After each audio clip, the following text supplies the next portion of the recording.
آگے بڑھتے ہیں۔ ایران کی جانب سے پاکستان کی فضائی حدود کی خلاف ورزی۔ بلوچستان کے ضلع پنجگور میں میزائل حملے میں 2 بچے جاں بحق اور 3 بچیاں زخمی ہوئیں۔ پاکستان نے ایرانی ناظم الامور کو دفتر خارجہ طلب کر کے احتجاج کیا۔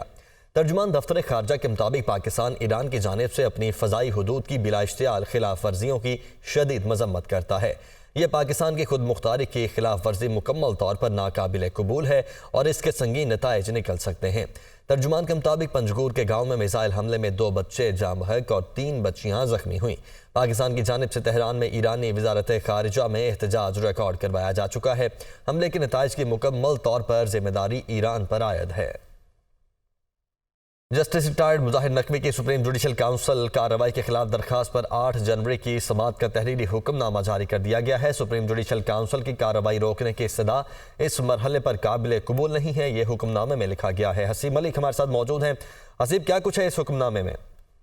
دیکھیں، یہ 8 جنوری کی سماعت کا تحریری حکم نامہ جاری کیا گیا ہے۔ جسٹس مظاہر علی اکبر نقوی کی سپریم جوڈیشل کونسل میں کارروائی کے خلاف یہ درخواست تھی، جس کا یہ حکم نامہ جاری کیا گیا ہے۔ حکم نامے میں کہا گیا ہے کہ سپریم جوڈیشل کونسل کارروائی روکنے کی استدعا اس مرحلے پہ قابل قبول نہیں ہے، جبکہ عدالت نے صرف شکایت کنندگان کو فریق بنانے کے نقطے پر دلائل سنے ہیں اور موقف سنے بغیر کسی کے خلاف کوئی حکم جاری نہیں کیا جا سکتا۔ حکم نامے میں یہ بھی کہا گیا ہے کہ جسٹس مظاہر علی اکبر نقوی کے آئینی درخواست میں شکایات کو سیاسی اور بدنیتی پر مبنی قرار دینے کی استدعا ہے، جبکہ دوسرے فریق کو سنے بغیر شکایت کو بدنیتی اور پر مبنی قرار نہیں دیا جا سکتا، اور گزشتہ سماعت پر بینچ کی تشکیل پر اعتراض کیا گیا تھا، جسے آج واپس لے لیا گیا ہے۔ جو تحریری حکم نامہ جاری کیا گیا ہے اس میں کہا گیا ہے کہ درخواست ضروری ترامیم کے بعد دوبارہ دائر ہونے پر سماعت مقرر کی جائے گی۔ یہ 8 جنوری کا جو سماعت تھی اس کا تحریری حکم نامہ ہے۔ ٹھیک ہے صرف ساتھ ہی بانی پی ٹی آئی کی توشہ خانہ اور القادر ٹرسٹ کیس کے جیل ٹرائل کے خلاف درخواست پر بھی سماعت ہوئی ہے، اس کی کیا ڈیٹیلز ہیں؟ دیکھیں، یہ اسلام آباد ہائی کورٹ کے اندر توشہ خانہ اور القادر ٹرسٹ میں جیل ٹرائل کے خلاف درخواست تھی، جس کے اوپر سماعت ہوئی ہے، اور سابق چیئرمین تحریک انصاف نے جیل ٹرائل کو چیلنج کیا تھا، جس کے اوپر سماعت جسٹس محسن افریقیانی نے کی ہے، اور درخواست گزار کی جانب سے وکیل لطیف کھوسہ عدالت میں پیش ہوئے تھے۔ عدالت کی طرف سے ریمارکس دیے گئے کہ میرے خیال میں یہ کیس غلطی سے سنگل بینچ میں مقرر کر دیا گیا ہے اور آپ نے کیس میں نیب کو فریق بنایا ہے، یہ کیس ڈویژن بینچ میں سنا جانا چاہیے۔ تو عدالت نے جو ہے درخواست کو واپس چیف جسٹس کے پاس بھیج دیا ہے دوبارہ سماعت کے لیے مقرر کرنے کے لیے ڈویژن بینچ میں، اور سماعت کے دوران جو ہے ایک مکالمہ بھی ہوا تھا لطیف کھوسہ کی جانب سے۔ جج سے مکالمہ کے دوران کہا گیا کہ جج محمد بشیر کی خاصیت یہ ہے کہ ان کے پاس نواز شریف سے لے کر بانی پی ٹی آئی کے تمام تر کیسز لگے ہیں، جس کے اوپر عدالت نے لطیف کھوسہ کو جج محمد بشیر کے حوالے سے بات کرنے سے بھی روک دیا، اور عدالت نے جو درخواست تھی اس کو دوبارہ سے چیف جسٹس اسلام آباد ہائی کورٹ کو بھیج دی ہے تاکہ وہ ڈویژن بینچ میں سماعت کے لیے مقرر ہو سکے، اور لطیف کھوسہ کی جانب استدعا کی گئی تھی کہ آج ہی سماعت کے لیے اس کو مقرر کیا جائے۔ بہت شکریہ حسیب آپ کا۔ سربراہ عوامی مسلم لیگ شیخ رشید کو آج جسمانی ریمانڈ کے لیے عدالت پیش کیا جائے گا۔ گزشتہ روز شیخ رشید کو 9 مئی کے واقعات پر راولپنڈی کے تھانہ نیو ٹاؤن میں درج مقدمے میں ضمانت خارج ہونے پر گرفتار کیا گیا تھا۔ اویس عباسی ہمارے ساتھ موجود ہیں۔ اویس، کن گراؤنڈز پر یہ استدعا کی جائے گی؟ جی بالکل، دیکھیے گزشتہ روز شیخ رشید احمد کو دہشت گردی کی عدالت میں جو ہے 14 مقدمات میں پیش کیا گیا تھا، جن میں سے 14 میں سے 13 مقدمات میں ان کی ضمانت ہو گئی تھی، جبکہ ایک مقدمہ جو کہ تھانہ نیو ٹاؤن میں درج تھا جو کہ حساس ادارے پر حملے کا کیس تھا، اس میں ان کی ضمانت خارج ہوئی تھی، جس کے بعد انہیں تھانہ نیو ٹاؤن منتقل کیا گیا جسمانی ریمانڈ پر 1 دن کے لیے۔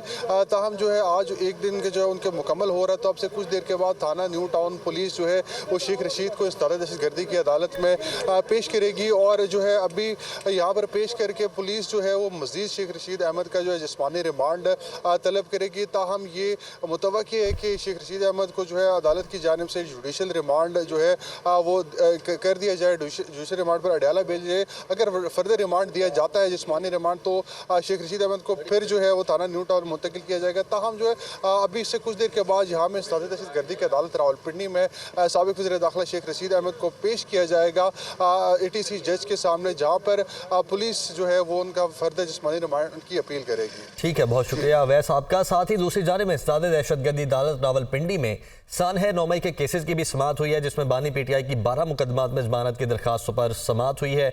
इस पर क्या अपडेट्स हैं आपके पास? जी बिल्कुल, देखिए ये एटीसी कोर्ट रावलपिंडी है। यहाँ पर बानी पीटीआई इमरान खान की जो है 12 मुकदमात के हवाले से जो है वो समाअत जो है वो मुलतवी हो गई है। बानी चेयरमैन पीटीआई की 12 मुकदमात में जमानतों की दरख्वास्त पर जो है समाअत मुलतवी हुई है। रिकॉर्ड पेश ना होने पर समाअत मुलतवी की गई है, जिस पर अदालत का इजहार बरहमी किया है। अदालत ने आइंदा तारीख पर तमाम 12 केसों का रिकॉर्ड पेश करके प्रोसिक्यूटर को दलाइल देने का हुक्म किया है। तमाम आज की समाअत के अंदर जो है वो प्रोसिक्यूटर भी पेश नहीं होते। इस केस के अंदर जो है गवर्नमेंट की जानिब से 3 प्रोसिक्यूटर हैं और 3 में से एक भी प्रोसिक्यूटर जो है आज पेश नहीं है। तमाम इस हवाले से जो अदालत ने इज़हार बरहमी करते हुए आइंदा समाअत जो है वो 20 जनवरी को तक मुलतवी की है और 20 जनवरी के लिए अदालत ने सख्ती से अहकामात किए हैं कि प्रोसिक्यूटर यहाँ पर पेश होकर जो है बानी पीटीआई की जो है अबूरी जमानत के हवाले से जो दरख्वास्त है उसके ऊपर जो है अपने दलाइल पेश करें। ठीक है, बहुत शुक्रिया आपका। आगे बढ़ते हैं। सूबाई दारुल हुकूमत लाहौर समेत पंजाब के मैदानी इलाकों में शदीद धुंध है। हद निगाह कम होने के बायस मोटरवे को मुख्तलिफ मकामात से बंद कर दिया गया है और कम से कम दर्जा हरारत 6 जबकि ज़्यादा से ज़्यादा 11 डिग्री सेंटीग्रेड तक जाने का इम्कान है। इस हवाले से मज़ीद हमें रिपोर्ट कर रही हैं सामिया सईद। सूबाई दारुल हुकूमत लाहौर समेत पंजाब के मैदानी इलाके शदीद धुंध और सर्दी की लपेट में हैं। आज कम से कम जो दर्जा हरारत है वो 6 डिग्री सेंटीग्रेड जबकि ज्यादा से ज्यादा दर्जा हरारत 11 डिग्री सेंटीग्रेड तक जाने का इम्कान है। महकमा मौसमियात की जानिब से यही कहा जा रहा है कि शहर में आइंदा 3 रोज तक बारिश बरसने के जो है वो कोई इम्कानात जाहिर नहीं किए जा रहे। अलबत्ता सर्दी की लहर में मजीद इजाफा रिकॉर्ड किया जाएगा। इसी तरीके से अगर बात कर ली जाए तो मोटरवे पुलिस की जानिब से हद निगाह कम होने के बायस ताहाल मोटरवेज को जो है वो बंद रखा गया है। यही बताया जा रहा है कि मोटरवे M2 जो है वो लाहौर से कोट मोमिन तक, मोटरवे M3 फैसपुर से दरखाना तक, जबकि मोटरवे M5 और लाहौर सियालकोट मोटरवे को जो है वो भी ताहाल बंद ही रखा गया है। मोटरवे पुलिस की जानिब से यही कहा जा रहा है कि हद निगाह बेहतर होते ही मोटरवे को एक बार फिर से ट्रैफिक के लिए खोल दिया जाएगा। शहरी एहतियाती तदाबीर पर अमल करे, मोटरवे यूजर्स आगे और पीछे फॉग लाइट्स का इस्तेमाल लाजमी करे। जी आगे बढ़ते हैं। निगरान वज़ीर आला पंजाब से लाहौर में मसनूई बारिश बरसाने वाली UAE टीम की मुलाकात हुई। मोहसिन नकवी ने UAE की टीम के तमाम अराकीन को तारीफी सर्टिफिकेट्स और यादगारी शील्ड्स दी हैं। लियाकत अंसारी नुमाइंदा एक खुसूसी हमारे साथ मौजूद हैं। लियाकत, इस मुलाकात का हवाला बताइएगा। आज बिल्कुल लाहौर में मसनूई बारिश बरसाने वाली UAE टीम के अराकीन ने आज निगरान वज़ीर आला पंजाब मोहसिन नकवी से मुलाकात की और मुलाकात करने वालों में अरब अमारात NCM टीम के क्लाउड सीडिंग के सरबरा अहमद अल कमाल, पायलट कर्नल अबैद हलाफ और दीगर अराकीन शामिल थे। वज़ीर आला मोहसिन नकवी ने तमाम अराकीन को तारीफी सर्टिफिकेट दिए और यादगारी शील्ड भी पेश की। उन्होंने कहा कि पाकिस्तान की तारीख में पहली बार लाहौर में मसनूई बारिश बरसाने पर UAE टीम के शुक्रिया अदा करते हैं और उनके लिए नई ख्वाहिशात का इजहार करते हैं। उन्होंने कहा कि गुज़श्ता 12 साल से लाहौर में पंजाब में मसनूई बारिश की कोशिशें की जा रही थी, लेकिन लाहौर में मुल्क की तारीख में पहली बार जो बारिश हुई है ये UAE की टीम के ताउन से हुई है, जिस पर हर शहरी खुश और पुरजोश है। उन्होंने कहा कि हमारी ख्वाहिश थी कि दोबारा मसनूई बारिश होती मगर मौसम ने साथ नहीं दिया। मुत्तहिदा अरब अमारात की टीम ने लाहौर में तकरीबन 2 माह क़याम किया और भाईचारे और मोहब्बत का इजहार करते हुए जो है वो पंजाब में जो है मसनूई बारिश के लिए इक़दामात में ताउन किया था। बहुत शुक्रिया आपका लियाकत। Welcome back. वजारत खजाना का रवा हफ्ते PSO को 30 अरब रुपए जारी करने का फैसला। राय के मुताबिक PSO को इदायगियों के लिए SNGPL को 5 अरब रुपए जारी। घरेलू सार्फिन और फर्टिलाइजर प्लांट्स को मिलने वाली सब्सिडी के बकिया 25 अरब रुपए रवा हफ्ते जारी होंगे। गर्दिशी कर्जा कम करने के लिए 2 पावर प्लांट्स PSO को देने के लिए विफाकी काबीना आइंदा हफ्ते फैसला करेगी। मुदस्सिर अली राना इस्लामाबाद से हमारे साथ मौजूद हैं। जी मुदस्सिर, क्या डिटेल्स हैं? जी, वजारत खजाना ने रवां हफ्ते के दौरान PSO को 30 अरब रुपए की रकम जारी करने का फैसला किया है और बाकायदा तौर पर जो दस्तावेज़ मुझे मौसूल हुई हैं वजारत खजाना की जानिब से उसके मुताबिक 5 अरब रुपए SNGPL को जारी कर दिए गए हैं, क्योंकि SNGPL ने PSO की रकम अदा करनी है, उसके लिए बाकायदा तौर पर यह रकम जारी की गई है और ज़राए वजारत खजाना की जानिब से मुझे बताया गया है कि ये रकम बजट एलोकेशन में शामिल है। मजमूई तौर पर रवां माली साल के दौरान तकरीबन 60 अरब रुपए PSO को फराहम किए जाएंगे, जिसमें से 30 अरब रुपए रवां माह जनवरी के दौरान ही फराहम कर दिए जाएंगे, बल्कि इसकी वर्किंग मुकम्मल कर ली गई है और 5 अरब रुपए SNGPL को जारी कर दिए गए हैं, जबकि 25 अरब रुपए जो हैं वो भी रवां हफ्ते के दौरान ही जारी कर दिए जाएंगे।